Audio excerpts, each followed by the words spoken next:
Welcome to Live Daf, your online Daf Yomi Shir. Shalom Aleichem and welcome back to today's Daf Yomi, Yevameis Peivav. We are on Peihei Amud Beis at the Mishnah, 8 lines from the bottom. Bas Yisrael Muresas LeKohen. She's an Isha from a Yisrael family, engaged to a Kohen, which doesn't yet allow her to have his Truma. Or she's Muberes Mi Kohen. She's expecting from this Kohen who already passed away. But this child is as yet unborn, and therefore she cannot have Truma at this point. Shemeres Yavam LeKohen. She's awaiting his Yivam. Once again, not yet connected to him. In all these cases, there is no Truma for this Bas Yisrael. The same in the reverse. V'chein Bas Kohen Yisrael. She's from a Kohen family, but she's involved with a Yisrael. In any which way that we discussed, Erusin, Yibum, Loi, Seichal Betruma. In this case as well, no Truma for her because she's already connected somewhat to a Yisrael and disconnected from her family, and therefore no Teruma. The same would apply to a Levi with respect to Ma'aser Rishon, which is given to the Levi. Bas Yisrael, who is Mu'ureses Levi, Mu'beres Mi Levi, Shemeres Yavam Li Levi, and the same the other way around. She's from a Levi family connected somewhat to a Yisrael. In both these cases, there is no Ma'aser Rishon for this Isha, because Ma'aser Rishon is strictly meant to be consumed by a Levi. V'chein Bas Levi Yisrael, she comes from a Levi family engaged to a Yisrael, Lo Teichel B'Maiser. There's no Ma'aser for her because she's involved with a Yisrael, which sort of pulls her away from her family and the privileges inherent therein. What about the following case? She's connected on one side to the Levi and on one side to the Yisrael, to the Kohen. Bas Levi, she's from a Levi family, Mu'ureses LeKohen, Mu'beres Mi Kohen, Shemeres Yavam LeKohen. So she's between the Levi family, her own, and the Kohen, husband or Yavam. V'chein, the same, the other way around. Bas Kohen Levi, she's from a Kohen family, who is engaged, who's involved with a Levi. In both these cases, Loi Seichal, Loi Betruma, she can't have Truma, but Loi B'Maser nor Meiser, because she's sort of in limbo, no man's land. And therefore she can't have Truma or Mas. The Mishnah is based on a given that Ma'aser Rishon is meant strictly for the Levi or a Kohen, but not for the Yisrael. Yisrael is considered a Zara, a stranger, a foreigner. Asks the Gemara, who cares? With the Hey Zara, let her be considered a Zara. Back to the beginning of the Mishnah, she's a Bas Yisrael who's just engaged to a Kohen, or engaged to a Levi. She can't have the Kohen's Truma, she cannot partake in the Levi's Maser. Why? Because she's not yet married to him. What do you mean? Let her be a Zara, let her be a foreigner, i.e. a Yisrael. Miloi achla b'maser. Why can't she have Maser? Rashi says, look, it says, Kol Zor lo yechal kodesh. A Zor may not partake in kodesh. Ma'aser Rishon lav kodesh ikri. It's not called kodesh. Amar Rav Nachman, Amar Shmuel, Hamani Rabbi Meir here. Our Mishnah was presented by Rabbi Meir. The Amar Ma'aser Rishon is in fact Asur L'Zorim. He says it has Kedusha. It's not meant for a Zor. You may remember that back on the Ayin Dalid, we actually learned that according to Rabbi Meir, Ma'aser Rishon, which is Asur L'Zorim, is also Asur for an Arel. And perhaps even for a Taisus has a Havamin, even for a Tummy. Ma'aser Rishon is considered something of higher status, similar to Truma. It's meant specifically for its intended recipient, the Levi, or maybe the Kohen, as we're going to see soon, but not for the Yisrael. This Sanya, as we find in the following price. Truma, so you have the granary, from which you take off Truma Gedola, 2% to the Kohen. Then you do Ma'aser Rishon, 10% of the remainder to the Levi, from which he takes a tenth, gives it over to the Kohen. That's called Trumas Ma'aser, separation from that Ma'aser. Then you have, of course, the Ma'aser Sheni, which is consumed by the owner in Yerushalayim. You have the Ma'aser Ani, a tenth of the remainder, which is given to the Ani as a gift, as a tzedakah. So who is meant to receive these things? Truma LeKohen. You give it, and it's consumed by the Kohen. You give it to the Kohen, and it's consumed by him. Ma'aser Rishon LeLevi. Who do you give Ma'aser Rishon? You give it to the Levi, and it's consumed by a Levi or a Kohen, but not a Zor, not a Yisrael. Divrei Rabbi Meir. This is Rabbi Meir speaking. Clearly, Rabbi Meir holds that Maaser Rishon is intended for the Levi, can only be consumed by a Levi or a Kohen, but not a Yisrael. Rabbi Eliezer ben Azari matir lekohen. He allows the Maaser Rishon to be consumed, to be eaten by a Kohen. That's what the Gemara figures at this point. We're speaking about consumption, achila. What do you mean matira? He allows the Kohen to eat Maaser Rishon. Mechlal the Ika. Do you mean to say there's somebody, the Ika man da arsa, somebody doesn't allow the Kohen to actually eat Maaser Rishon? There's two issues here. Who do you give it to? That's one question. Rabbi Meir says you give the Maaser Rishon to the Levi. Okay, but who can eat it? Of course, even the Kohen can have it. You know why? Rashi says, Kohanim are not zorim, they're not foreigners, not strangers. So even if you have to give it to the Levi, but the Levi can share it with the Kohen. So why would Rabbi Eliezer ben Azari have to even mention that? Ella Ema, rather, let's explain as follows. Who do you give it to? Noisnoi, afla Kohen. According to Rabbi Eliezer ben Azari, you don't have to limit your nesina to the Levi. Rabbi Meir holds Maaser Rishon goes to the Levi. Only to the Levi, not to the Kohen. So the nesina has to be to the Levi. Rabbi Eliezer ben Azari disagrees. He says you can give it to the Levi, but you can also give it to the Kohen. Reason? The Gemara will discuss later. But bottom line is,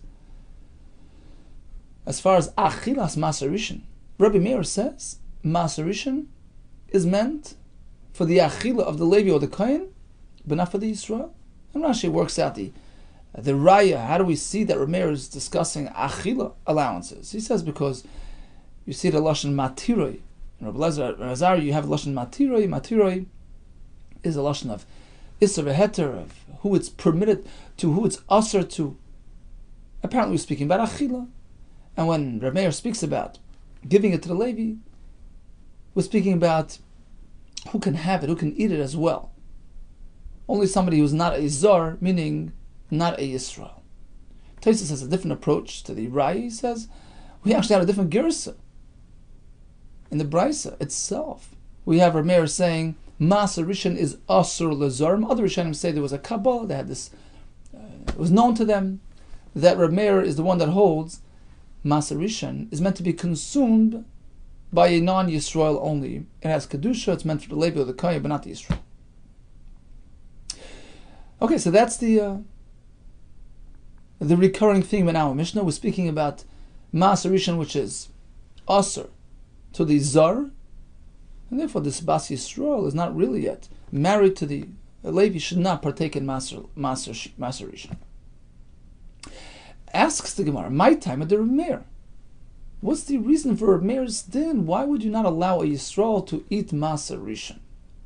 Why would you think it has Kedusha? It's not like a Truma, which is something forbidden to a Zar. Why is Maaser Rishon limited to the Kohen and Levi? Amar b'acha brei Rabba, mishmei de Gemara. So they had this, as a known fact, this was passed down from Rebbe to Rebbe to Rebbe, all the way back to Rabbi Meir himself. It wasn't just speculation. It wasn't just a pshat in Rabbi Meir. This explanation was heard from Rabbi Meir himself. The pasuk says, "Ki ma'asar b'nei Yisrael asher yirim el Hashem teruma." So the pasuk mentions ma'aser and truma in the same breath. We're meant to connect the two. Materuma, asur lezorim, just as truma is not meant for a zar, not meant for a Yisrael. Av Maaser Rishon asur lezorim. Likewise, Maaser Rishon has similar halachas. You don't feed it to a Yisrael. If so, let's connect it all the way. Ima truma chayovin olav misa v'chaimish. Perhaps just as truma, if a zar would eat truma, he's chayav misa. If he does it b'shoigeg, he pays an extra fifth. Af Maaser, perhaps Maaser Rishon as well has the same components. Chayav olav misa v'chaimish. Really? No. Al makra, we have a meat, an exclusion. By the truma, it says umei suboy ki chalalu. One defiles truma. A zar eats truma. There is misa. By shogeg, it says v'yosav chamishisoy alav, and we have a diuk.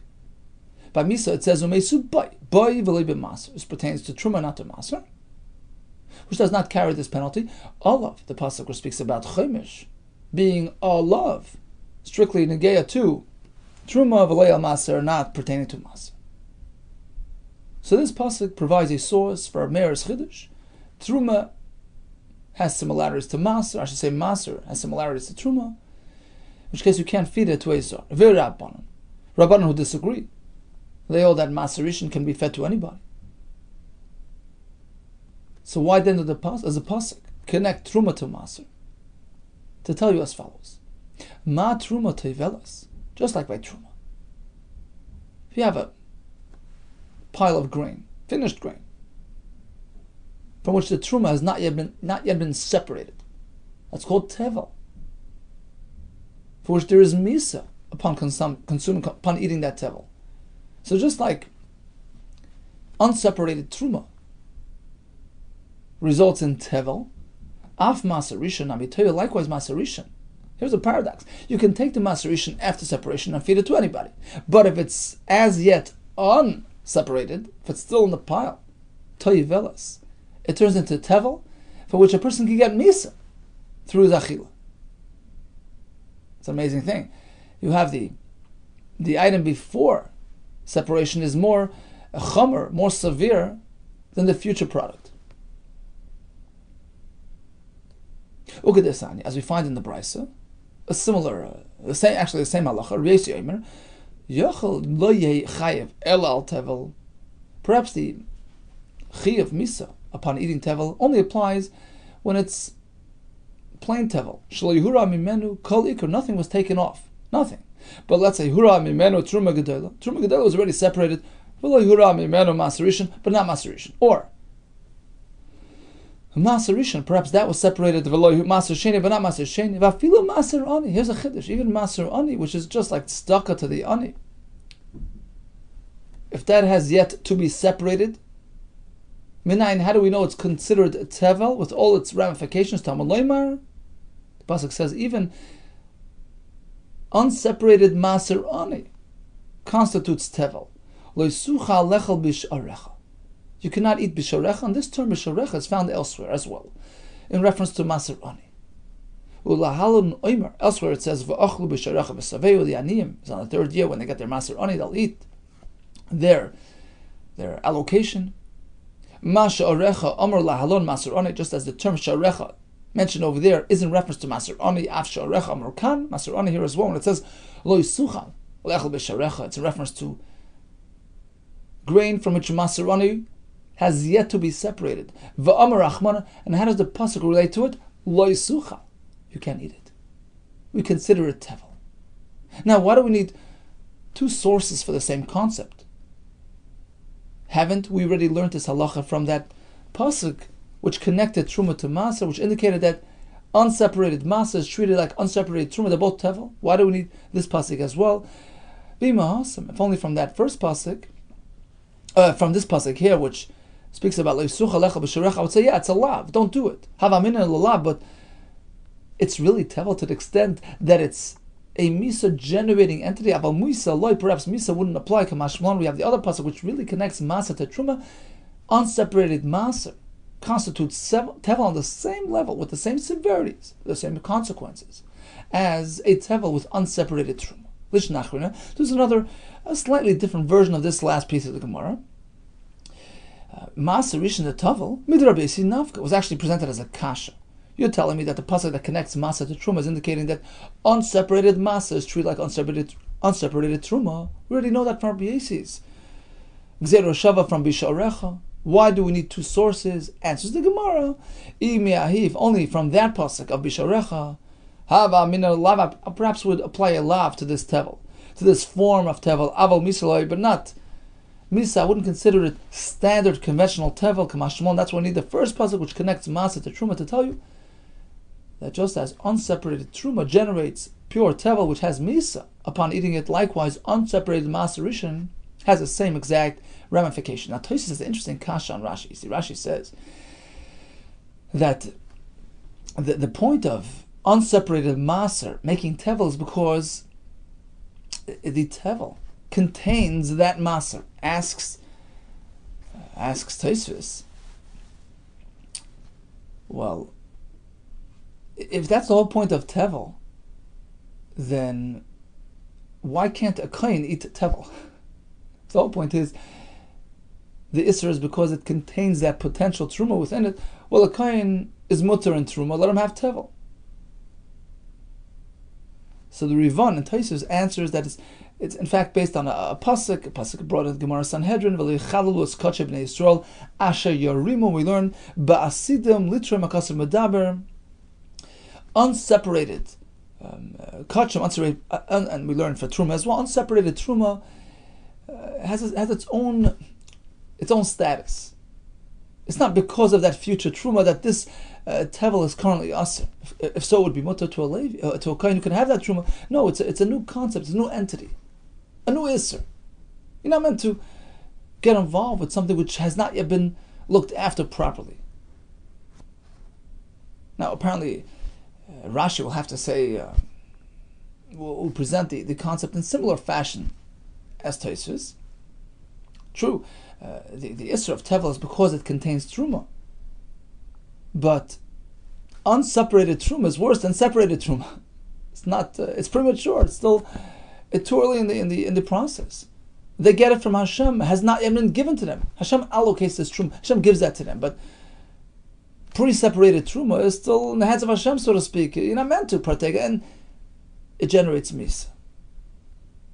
Okay, so the bottom line is we found Rabbi Meir who holds that Ma'aser is not meant to be fed to a non-Kohen or non-Levi, and therefore we understand the halacha in the Mishnah.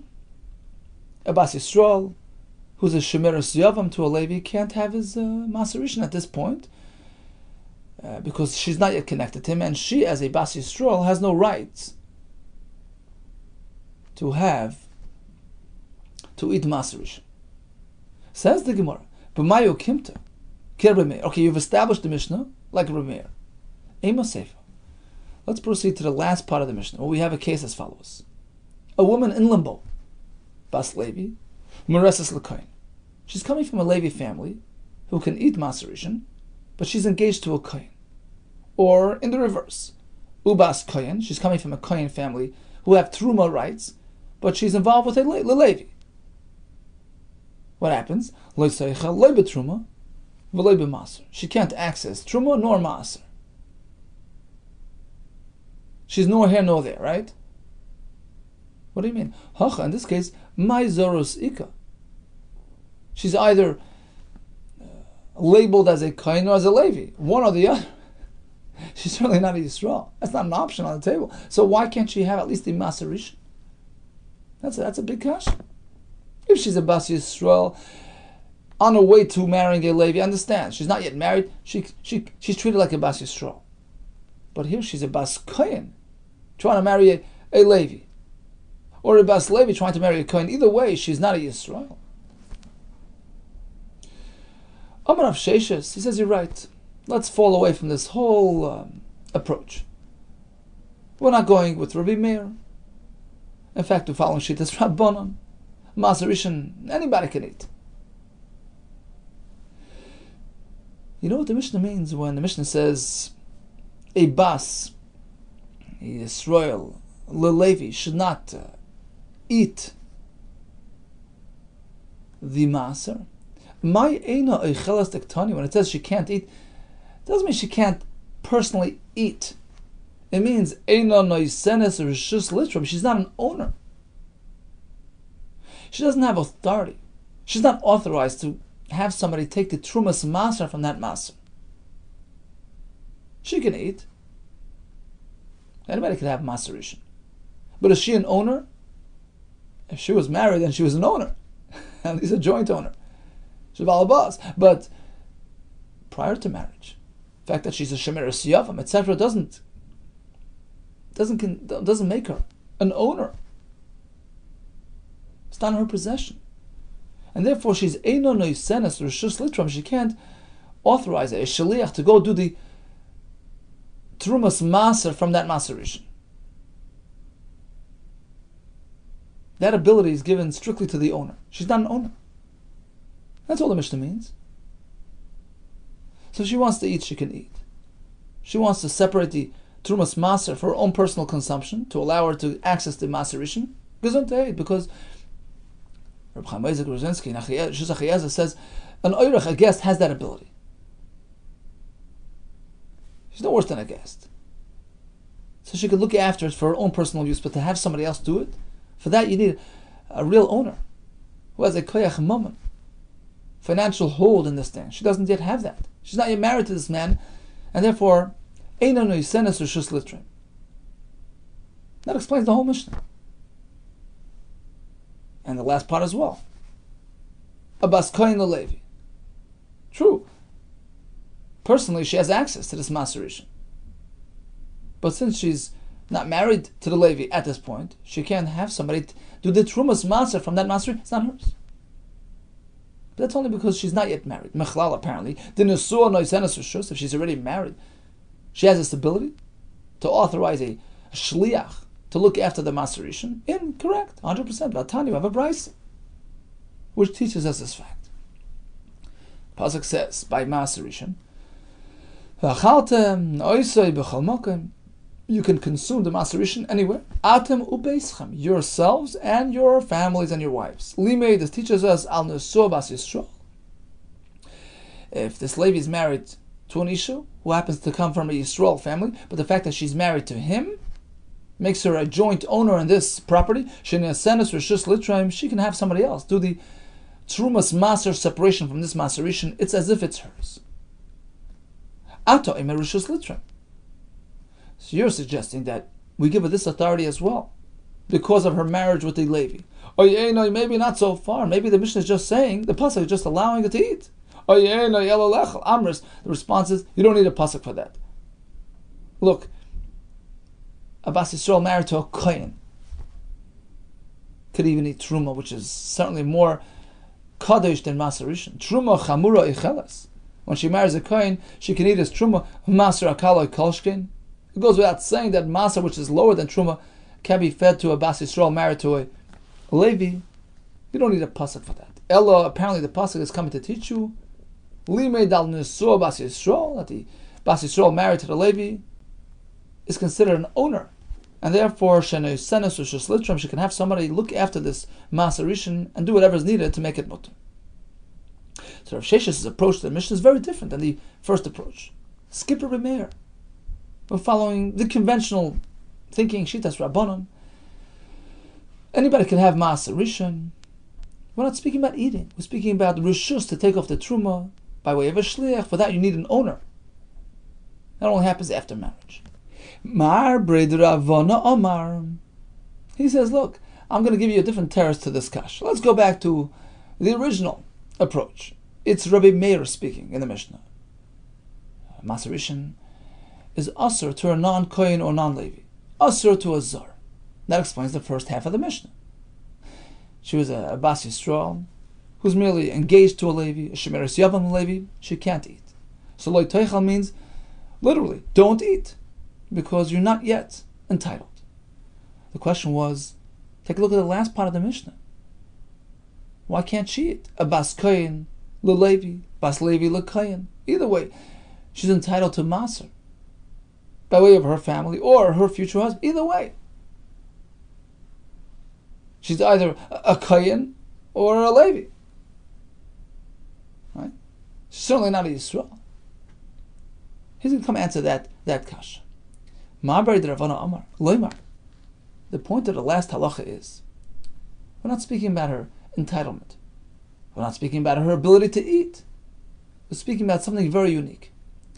Let's say she comes out to the granary, to the Beis HaGronis, to collect, to get a portion of maserishin. We can't allocate maserishin to a woman on her own. Why? All the Mishnah is saying is like this. You have a bas kohen who's marrying a Levi, a bas Levi marrying a kohen, and she's come to the Beis HaGronis. She's come out to the farm to get her maserishin. Sure, she's allowed to have maserishin, but you can't give it to her. Why? There are two ways to understand this halach.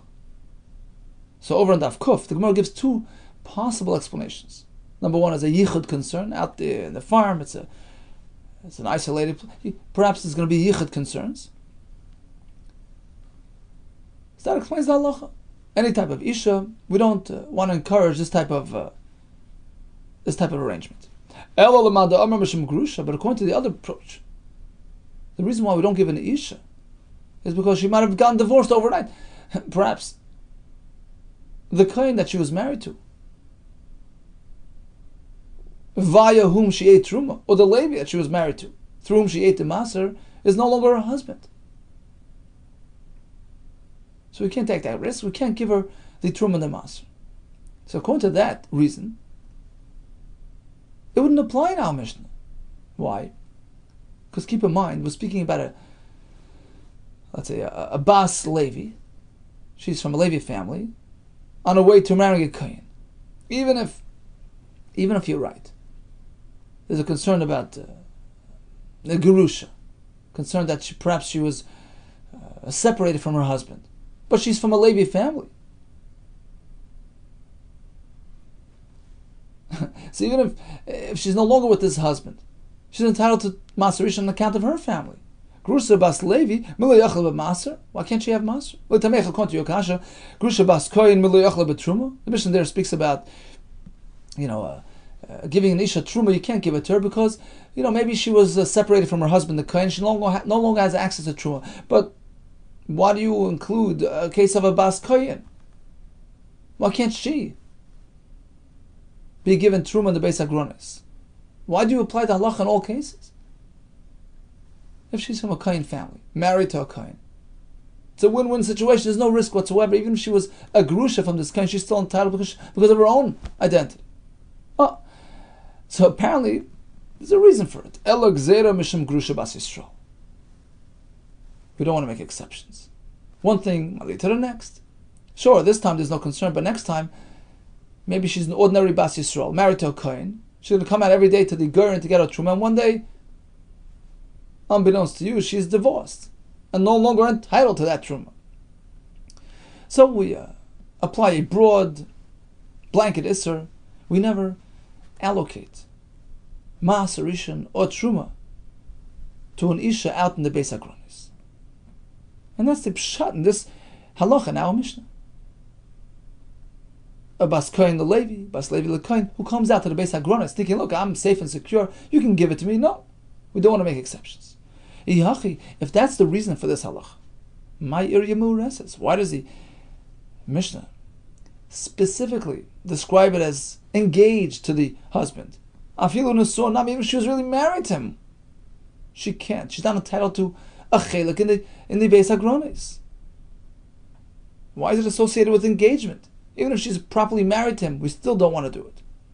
You're right, I did the Tana, Reisha Mureses, on account of Mureses, which was the focal point of the Reisha. Tana, Nami Sefer Mureses, we have Mureses in the Sefer as well, but really, the same halach would apply whether she's engaged or even married. So bottom line is, we had a Mishnah with two parts. In part number one, we discussed the Bas Yisrael on her way to marrying a Levi. She can't have his Maser Rishon. Then in the Sefer of the Mishnah, we had a Bas Kohen Levi. There again, no Maser Rishon. Why? We have two approaches. Approach number one is, it's Rabbi Meir speaking. Maser Rishon is strictly for the Kohen and the Levi. It's not meant for the Yisrael. In fact, he had a pasuk which compares Maser to Truma. Just as Truma is Asar L'Zorim, so is Maser. But then we had a kasha. If that's the issue, how are you going to explain the last halach in the Mishnah, where she's entitled to Maser Rishon regardless? She's a Bas Kohen marrying a Levi. Give her Maser Rishon. Marbet Ravina tells us we're not speaking about entitlement. La'achila. We're speaking about entitlement with respect to receiving a chelik, which we don't give to an Isha b'beis Agronis, on account of the chashash of a Gerusha. Rav Shesh's approach was totally different. The Mishnah follows the conventional Shitas Rabbanon. Maser Rishon can be fed to anybody. Our Mishnah is not speaking about eating the Maser Rishon. Rather, we're speaking about this Isha authorizing a shliach to take that Maser Rishon of her future husband and look after it, take off the Trumas Maser to give it to the Kohen. You need an owner for that. And she's not yet an owner. Plain and simple, to the point. What did the Rabbanan do with the Hekesh of Rav Meir that connects Maser to Truma? To tell you that unseparated Maser Rishon is treated as Tevel and as severely as that Tevel of unseparated Teruma. Continues the Gemara, Tana Rabbanan. So we had a partial mentioning of this concept in the Brisa on top of the Amid. Who's meant to receive Truma? Who's meant to receive Maser? Until now we spoke about who's going to eat it. Is it for the Kohen and the Levi only, or even for the Yisrael? Now, the question will be, who is meant to get Maser Rishon? Tana Rabbanan, Truma l'Kohen, Maser Rishon Levi divrei Rabbi Akiva. So Rabbi Akiva sort of mirrors Rabbi Meir up on top. Truma is meant to be given and fed to the Kohen. Likewise, Maser Rishon is meant for the Levi. Rabbi Elazar ben Azari Omer leKohen. You give Maser Rishon to the Kohen. Asks the Gemara, what do you mean leKohen Levi? Only the Kohen gets it. The pasuk speaks about a Levi. Sure, perhaps you can add Kohen to that list, but you can't say only Kohen. Ema, he meant to say af leKohen. Maser Rishon can be given to either Levi and even to the Kohen. My time of the Rakiva, also Rakiva's reason that you only give Maser Rishon to a Levi. T'chsiv al Levim t'daber, ve'amarta aleim. Speak to the Levim, they're going to get Maser Rishon. B'Levim kamish ta'ikra. Who's speaking about Levim? V'idach, what is the other Rabbi Elazar ben Azari Shita? What does he do with this pasuk? It says Levim. Sometimes Kohanim are called Levim. Because Rabbi Shua ben Levi, the Omar Rabbi Shua ben Levi, be'esrem v'arba mekaymis. We find a total of 24 places throughout Tanakh that Nikru Kohanim Levim. Kohanim were referred to as Levim. After all, they're in the same Shevet. Kohanim was separated from the Levim, but they can be referred to as Levim as well. I'll give you an example. Kohanim Levim. Bnei Tzadik. Tzadik was a Kohen, and he referred to his children as Levim. Oh, so even though the pasuk says that the Levim are the ones to receive Maser Rishon, Kohanim are included as well. Rabbi Akiva responds by saying, no, here you can't include the Kohanim. What do you eat Maser Rishon anywhere? A Kohen can't just go anywhere. He's limited. He can't become Tamei in a Beis HaKvaros, right? Only a fellow who has the ability to take this Maser Rishon and have it anywhere. Yotze Kohen as opposed to a Kohen who cannot do that. He can't go have it in the Beis HaKvaros. So apparently, the pasuk means specifically the Levi, not the Kohen. Be'idach, or does Elazar ben Azari do with this? Doesn't the pasuk say v'achaltem oisei b'chol makom? Yeah, everywhere except for the Beis HaKvaros. The boy can have it wherever he wants. To loy boy yechayim, meaning he's not limited to within the walls of Yerushalayim. He can go outside of Yerushalayim. That's number one. V'yachalei b'tumas haguf, like Loki. If he eats the Maser Rishon while he personally is tummy, he's not going to get malchus, so he's free to do a lot more with the Maser Rishon than with other things. And that's what the pasuk meant, b'chol makom. And of course, a Kohen conforms to that as well. So there was this garden or this field, the Havashakel, the Farshim say it belonged to Rabbi Akiva. The Havashakel, Rabbi Elazar ben Azari, Maser Rishon. Mina. So Rabbi Elazar ben Azari, who was a Kohen, would go over to that field and take Maser Rishon, in accordance with his view that Maser Rishon can go to the Kohen. So what did Rabbi Akiva do? Rabbi Akiva ahadre lepischa. He switched around the doorway, lebekivri, and had it faced the Beis HaKvaros. So he relocated the entrance so that Rabbi Elazar ben Azari, a Kohen, could not enter. Omar, so Rabbi Elazar in exasperation said, Akiva b'tar miloi. Let Akiva, with his knapsack, he was a shepherd, Vanochai, I'll be okay, I'll survive. In fact, in Farshim say that he was wealthy. I'll be okay, I don't need his tomatoes. So bottom line is, and we're speaking now Minhat Torah, soon the Gemara will speak about what happens with the Rabbanan, but Minhat Torah, Ikar Hadin, who does Maser Rishon go to? We have two shittas. It certainly can go to the Levi. What about the Kohen? Rabbi Akiva says, just the Levi. Rabbi Elazar ben Azariah says to the Kohen as well. Now, nowadays things changed, meaning after the Bnei Yisrael came back from Golus with Ezra HaSefer, there was a special knas applied to the Levim that they lost their rights to Maaser Rishon. Why? What did they do wrong? Itmar, we learned. Mipnei ma konsu Levim b'Maaser. Why did they penalize the Levim to take away their Maaser? There was machlekes, pligiba, machlekes between Rabbi Yechon, Reinason, V'Savaya and the elders. Chadama, one explained, Shloi Olav Me Ezra. They refused to come back to Eretz Yisrael in the time of Ezra. So he took away their Maaser Rishon. After all, the whole point of giving the Maaser Rishon to the Levi is because they're involved in the Avodah and the Beis HaMikdash. We sort of pay them for their services. Well, if they're not here, they don't deserve pay. That's one approach. V'chad Amar, the other one explained, K'dei sheyismechu Kohanim, we pay them for that, also because they teach and they're the leaders. In any case, if they're not here, they don't deserve pay. V'chad Amar, the other one explained as follows. The reason why we divert the Maaser Rishon is K'dei sheyismechu Kohanim olav b'meitum asam. So that Kohanim, who have no independent sources of livelihood, they're supported by Klal Yisrael, they have their truma when they're Torah. What happens when they become Tamei? So we gave them the Maaser Rishon to sustain them when they're Tamei. Now, Bishlam Lamada Amar Shloi Alu. We understand the Shita that says we penalized the Levim because they didn't show up. That's why we took it away from them. Right? Makes sense. Elo Lamada Amar, according to the other approach, which was Kadesh Yismuchu Olav Kohanim Meitum Asan, so Kohanim can have what to eat. Mishum Kohanim, because of that Kohanim interest, Kansinu Levim, we took it away from the Levim. What did they do wrong? Ella, you're right. Kuliyama Knasa Shalei Olav Me Ezra. All agree that the reason for this knas is because they didn't come back with Ezra. So what's the machlekes? The question is, where does it go now? Machlekes is, who gets the Maaser Rishon? Not the Levim. Who, yes. Mar Sava Knas Elanim. The knas was to give it to the Yanim at Tzedakah. Umar Sava, the other shit held, we give it to Kohanim. Why Kohanim? B'mei that's what he meant to say when he spoke about Kohanim. B'mei tumasan, he meant to explain that the Kohanim B'mei tumasan aniyim ninu, are treated like poor people.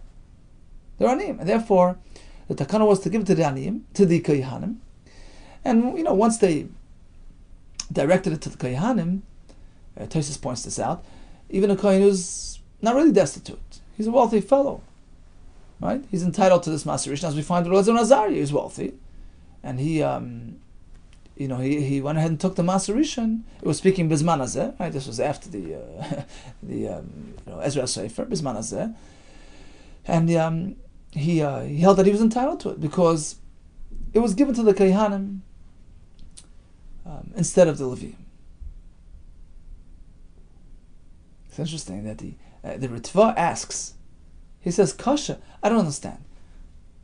The Torah says, a farmer must give his Maaser Rishon to a Levi, right? That's how you makayim the mitzvah, a Levi or a Kohen. How can the Chacham take it away from the Levim? And if they did, how's the farmer going to be makayim his mitzvah? So he says, you can still be makayim the mitzvah. It's as though the Chachamim gave it to the Levi and took it away from him. So when the farmer separates and gives his Maaser Rishon to the Kohen, in effect, he's really giving it by way of the Levi. He's channeling it through the Levi to the Kohen. It's as though it reached the Levi, was taken away from the Levi, and given to the Kohen. Before we continue, perhaps let's just make a quick a synopsis of this Shtikl Gemara. So Maaser Rishon, who eats it, who gets it? As far as Achila, we have a machlekes between Rav Meir says, either Levi or Kohen, but not Yisrael. That's based on the pasuk which connects Maaser to Truma. It's meant for a non-Zara. Rabbi Elazar ben Azariah says, no, anybody can have it, a Kohen Levi or even a Yisrael. What about giving it? Who gets it? So there are two stages here. There's Minat Torah, and then after the Knas of Ezra, because they failed to return to Eretz Yisrael. So Minat Torah, once again, we have that machlekes. We have Rav Meir and Rav Kiva on the same side, who hold that you give it to the Levi only. according to Elazar ben Azariah, you can give it to the Levi and or a Kohen, although the pasuk speaks about Levi, but Kohanim were referred to as Levim as well. So this is Min HaTorah. But nowadays, when the Levim failed to return to Eretz Yisrael, Ezra made a knas. He diverted the Masarishan from the Levim over to whom? We have machlekes between Rabbi Yonasan and the Sabaya. Either they were given to the Masarishan was given to the Aniyim. Now Tosfos points out that apparently this shita will follow Rabbi Akiva's shita, that Mi'ikar Hadin Min HaTorah Masarishan does not go to a Kohen. So that explains why, according to this approach here, that it's given to the Aniyim, you need an Ani, whether it's doesn't matter who, a Kohen Ani, a Levi, whatever, but not a regular Kohen, because he's not really deserving of that Masarishan, unless he's poor. Whereas the other Shita held, no. Chacham were looking out for the Kohanim, who need to be sustained, be made tumas, and therefore they directed it to the Kohanim, and now we no longer look into their financial status. It was allocated to them as a privilege. Going forward, the Masarishan was given to the Kohanim. Says the Gemara. Let's go back to that story with Rabbi Akiva, who wasn't pleased with Rabbi Elazar ben Azariah coming to get the Masarishan from that field. He relocated the doorway. Now we're speaking nowadays, current history, after Ezra's knas, right? So Bishlam Ilamanda Omar Knas Elaniyim. I understand, according to the Shita, that the knas was that the Masarishan goes to the Aniyim. Mishum Hachi Ahadri Rabbi Akiva Lepischa Lebi Kivri. That explains Rabbi Akiva relocated the doorway to block Rabbi Elazar out. You're not an Ani, you're a wealthy man. You don't belong in my field getting the Masarishan. Ela Lamanda Amar LeKayan. But according to the other sheet, that the Kayan gets the Masarishan. Rabbi Elazar ben Azariah was a Kayan. What was wrong? Amay Ahadri Lepischa Lebi Kivri. Why did Rabbi Akiva relocate the doorway? Hachi Ka'amalei. He was just trying to send them a message. You have to do it with the right intention. Either ka'asas b'teres knasa. Says like this. Why are you coming to collect the Masarishan? Are you entitled to it? Because a Kohen gets Masarishan? That's your opinion. Is that why you're coming? Or you're just coming because of the knas? Because the Masarishan was redirected to the Kohanim. What's your motive? If you're coming b'teres knasa, you know you don't deserve it, but you're getting it because the knas gave it to you. Okay, islach, you can have it. Vika asas b'teres chaluka. But if you're coming because you're entitled, Min HaTorah, as per your opinion, I disagree. Lesnach, you have no right to take it. Now, some of Farshim explained that he was trying to tell him, look, based on the Ritva says that how does the farmer get his mitzvah? He hasn't given it to the Levi, right? The knas was give it to the Kohen. Well, I have to give it to the Levi to do my mitzvah. So Ritva explains that it sort of goes through the Levi. We visualize it, we channel it through the Levi, and then it goes to the Kohen. So he says to him, be careful. You're coming here to take the Masarishan. If you understand that really the Levi is deserving of that Masarishan, but the Knas transfers it to you, that works. Because in your mind, you realize you're not taking it as your own. You're taking it by way of the Levi. So then the giver, the farmer, was Mekayim his mitzvah. It's as though he gave it to the Levi by way of giving it to you. I should say it the other way. He gave it to you by the way of giving it to the Levi. So it went through the Levi over to you. But if you're coming and getting it because it's yours, because the Kohen is deserving of a Masarishan as per your Shita, then the farmer has not fulfilled his mitzvah. So bottom line is the Levim were penalized because they didn't return to Eretz Yisrael with Ezra. Umunalan, how do we know that? Umunalan the loisliku me Ezra. How do we know they didn't come up during Ezra's time? T'chsiv kaptzim al anor habol eyu. We came all together by the Nor. V'nachn sham yom shloisha. We camped for 3 days, and I took a look at who was there. Va'avina ba'am ubekayhanim ubebnei Levi lemotzas hisham. I didn't find Bnei Levi. So on account of that, they got a knas. Asks Tosfos, really? There's no Leviim? What about that Mishnah we had the other day? Asara Yichs and Olam Bavel, 10 levels of Yichus, 10 categories, 10 groups of Jews came up from Bavel. We have Kohanim Leviim in Israel. She says those Leviim were special. when Nebuchadnezzar told them, Shiru lonu mishir Tzion, sing for us the song of Tzion, they removed their thumbs, disabled themselves from playing that music, playing their instruments. And those Yidden that were so connected in heart and soul to the Beis Hamikdash, they came back. But they weren't able to play. And that's what got him upset. He says, we have nobody to play the music here. He was makpid on the Levium, and therefore he made this knas. In fact, Amar Rav Chisda B'tchila, initially, way back, Lo Yehoyu Ma'amidim Shoitrim Elo Min HaLeviim. All the officers, the Shoitrim, the policemen, who would enforce the verdict of the Bezdin, they were Leviim.